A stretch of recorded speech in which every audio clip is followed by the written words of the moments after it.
এই 15 বছরের ফ্যাসিস্ট হাসিনা, খুনি হাসিনা যত পরিমাণ হত্যা খুন জুলুম করেছে, এটার হত্যার বিচার হবে বঙ্গের মাটিতে ইনশাআল্লাহ।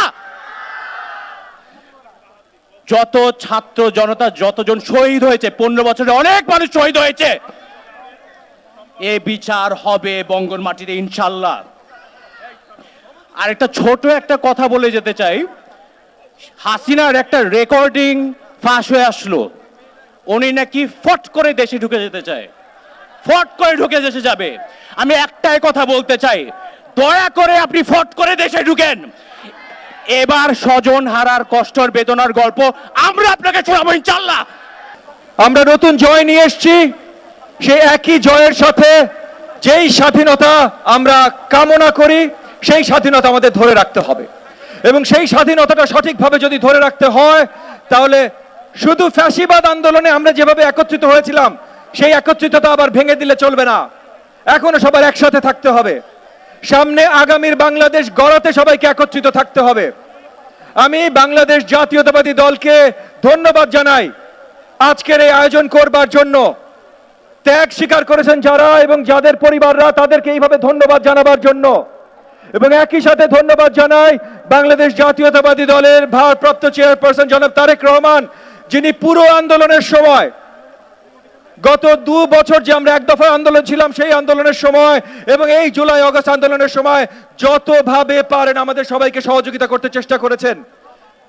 এবং উনার মাধ্যমে এবং জনাব তারেক রহমানের মাধ্যমে বাংলাদেশ জাতীয়তাবাদী দলের সকল নেতা কর্মী সব জায়গা থেকে পুরো দেশব্যাপী যেইভাবে কাজ করেছেন, যেইভাবে আমাদের সবার সাথে মিলে ত্যাগ স্বীকার করেছেন, এগুলো করা ছাড়া বাংলাদেশকে আমরা এই ফ্যাসিবাদ মুক্ত করতে পারতাম না। তাই আপনাদের সবার প্রতি আমার আবার আহ্বান যে যেই একত্রতার মাধ্যমে আমরা ফ্যাসিবাদী সরকারকে সরাতে সক্ষম হয়েছি, সেই একই একত্রতার মাধ্যমে আমরা যেন নতুন বাংলাদেশ গড়ি, আমাদের একসাথে থাকতে হবে।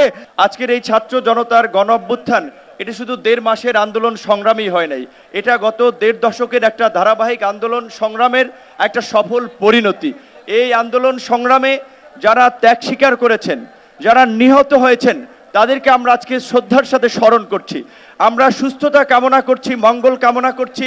যারা আজকে আহত হয়ে, পঙ্গু হয়ে এখনো শারীরিক কষ্টের সাথে দিন যাপন করছেন, এই সরকারের প্রতি আজকের এই দিনে আমাদের প্রত্যাশা থাকবে যে এই গণতান্ত্রিক আকাঙ্ক্ষার জায়গা থেকে এই মানুষগুলো জীবন দিয়েছে, প্রাণ দিয়েছে, একটা অবাধ, সুষ্ঠু, নিরপেক্ষ নির্বাচনের মাধ্যমে জনপ্রতিনিধিদের কাছে ক্ষমতা হস্তান্তর করে জনগণের গণতান্ত্রিক বাংলাদেশ বিনির্মাণে তারা কাজ করে যাবে। আজকের রাষ্ট্র সংস্কার সকল রাজনৈতিক দল, নাগরিক সমাজ, সুশীল সমাজ সবাই বলছে এই রাষ্ট্র সংস্কারের জন্য কিন্তু আমরা গত 1 বছর আগে 42টি রাজনৈতিক দল একমত হয়ে রাষ্ট্র সংস্কারের রূপরেখা হিসেবে আমরা 31 দফা কর্মসূচি দিয়েছি। 31 দফার পাশাপাশি আরও যদি সময়ের প্রয়োজনে যদি নতুন কোনো দাবি কিংবা দফা ইনক্লুড করার প্রয়োজন হয়, সেটার আলোকে আগামীর বাংলাদেশ সংস্কার করে আমরা জন আকাঙ্ক্ষার বাংলাদেশ বিনির্মাণ করব। আমার সর্বশেষ কথা হচ্ছে এটাই যে আসলে আমরা কিন্তু যারা এই আন্দোলন সংগ্রামে ত্যাগ স্বীকার করে শহীদ পরিবার, তাদের কথা কিন্তু আমরা ভুলে যাই।